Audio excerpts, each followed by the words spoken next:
So, what do you think of the performances? Amazing, right? I'm thrilled at what these students do. As always, I get goosebumps whenever I have to introduce the chief guest of the day. Today, it is my pleasure to introduce Gunjan Kuthiala, one of the pillars of the Boston community and a good friend of Croatian Club. She started her career as a TV anchor and reader in India and currently is working as a senior talent acquisition partner in Health Edge. She's been a part of the New England HR fraternity as talent acquisition subject matter expert since over 13 years now.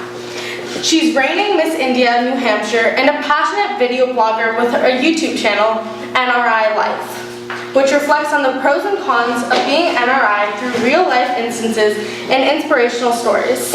She's been passionately involved in extracurricular activities since her early age, including debates, declamation, theater, poem writing, etc., and has been blessed to win such state and national level competitions too.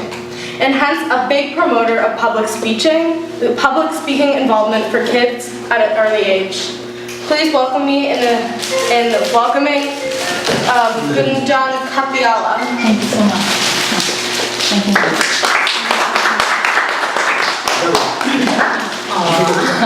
That's a very sweet gesture. Thank you.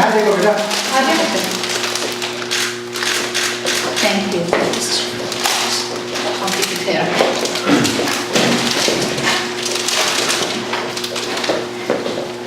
So good evening, everyone. As she already gave a very beautiful introduction. Thank you, Tanya. It's a pleasure. Thank you, Paresh, for giving me the honor and having me join this milestone of young achievers. It's indeed an amazing experience seeing such young kids doing an amazing job today. And I've jotted some points, and I would like to take the opportunity to share what I really felt from my heart about you kids. So starting with the overall general of the presentation of everyone's speeches, I felt and loved how you had points in your speech. Second thing, how you summarized in the end. It gives a context of the conversation. It kind of enrolls the entire people who are listening to you in the better way if you have points going. And in the end, when you summarize, it kind of it leaves them touched, moved, and inspired, so to speak. So Atik, our 7th grader, right? I loved how you used correct emphasis during your speech. I loved how you included hand movements and eye contact. That was very good. I mean, in such a young age, you are confident enough to continue to have eye contact. Passion. I could feel the passion in your voice. And of course, I'll try to reuse, reduce, and recycle. Thank you. Tanay, I again liked your hand usage. Thank you. And how authentically involved you were in your topic. It was reflected in your communication. Your tone of the speech was very clear. You were giving the nice twists and twirls which is needed in any declamation or debate discussions. So be yourself because everyone is already taken. Right? Be yourself because everybody is already taken. I love that phrase of yours. Thank you for sharing that. Shreya, I loved your hand movements. Your speech was very engaging, how you were involving everybody in your communication, and the authenticity in the conversation which comes when you're speaking from heart. And that topic obviously was associated with you, what you enjoy, what you relish. So the authenticity was very visible. And any time your communication is authentic, it's going to leave people touched. And I'll definitely consider my children to go to martial arts. I honestly was not a fan of martial arts. I thought it promotes probably violence, and I'm glad I got to know that I was wrong. And I would consider my kids, my 2 boys, to go to martial arts. Thank you so much. Thank you. Avni, I loved your topic. Really loved your topic.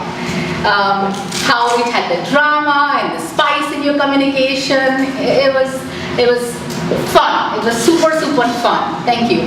And you have to now watch the YouTube channel of NRI Life.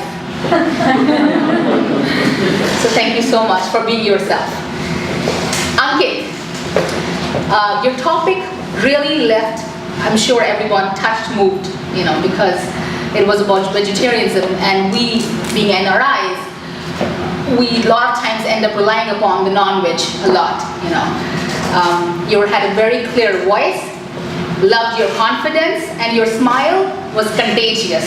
Every time, I'm sure most of us, when we were watching you, automatically the smile was reflected on our face too, because we were watching a smiley face all the time. So thank you so much. So I have just, I'm sure Paresh has been giving a lot of good blessings to you guys, and through his knowledge, immense knowledge, I'm sure. But there are two little tips that I would love to give you guys. My first tip is, continue to groom yourself for public speaking. Public speaking doesn't mean just knowing English. That's a myth. Public speaking means being able to relate to other people. So continue to groom yourself in public speaking. And I want to give you through an example. So I'm a talent acquisition specialist by profession. That's my bread and butter. That's how I live my life, right? I have been involved in hiring, and I've hired millions of people. I'm not kidding, in the 13 years. And we have gone to colleges from Northeastern to every college you can think of in the New England community and across New England as well, including Ivy League colleges from Browns. I'll tell you an example from last year. In Browns, we interviewed at least over 90 kids. I shouldn't call them kids, but 90 plus candidates, right? Prospect candidates. We gave offer to only 2. And those 2 candidates made it to the offer stage because they had the edge on the communication skills. Because they were able to form the rapport with the interview panel. When you leave the interview panel connected, that people don't buy or people don't hire people because they know it's a specific tool. People hire people when they feel connected, when they feel associated, when you have a rapport going with them, and they feel like, oh, I can work with this person. You know what I mean? So when you feel touched, when you leave them with a good rapport, that's when you get hired, or when you get selected for anything that you're looking forward to go for. So keep brushing on your communication skills, on your public speaking skills. This is a journey which never ends. You keep learning throughout your life. That's number 1. Number 2, I got this tip when I was a young kid. So I've won many competitions, thankfully, with a blessing, including national level debate competition as well. And this tip is, you are the best. Remember this, honey. You are the best. Whenever you go on a stage, in a presentation, in an interview, even in a date, on a date, anything that you go in life, it's very normal to feel nervous. But when you're feeling nervous or intimidated, remind yourself, I am the best. Obviously, stay humble, but remind yourself that you are the best. There is no need to feel intimidated ever in life, because people are more alike than dislike. I repeat, people are more alike. You, me, everybody, we are more alike. It's just a fear in mind that, oh my God, this person is at so and so level. But more or less, we are more alike. We all have 2 hands, we all have 2 eyes, we think more or less alike. In fact, there are many attributes which are more similar. So long story short, don't feel intimidated. You are the best. And continue what you're doing. You'll rock. Have a fun life ahead. Bye-bye. Okay. You can go. So Tanya will lead our pledge of public speaking. Part of what you said is actually part of our pledge that we do every day. So come on, let's go. Give it to her and then come on, guys.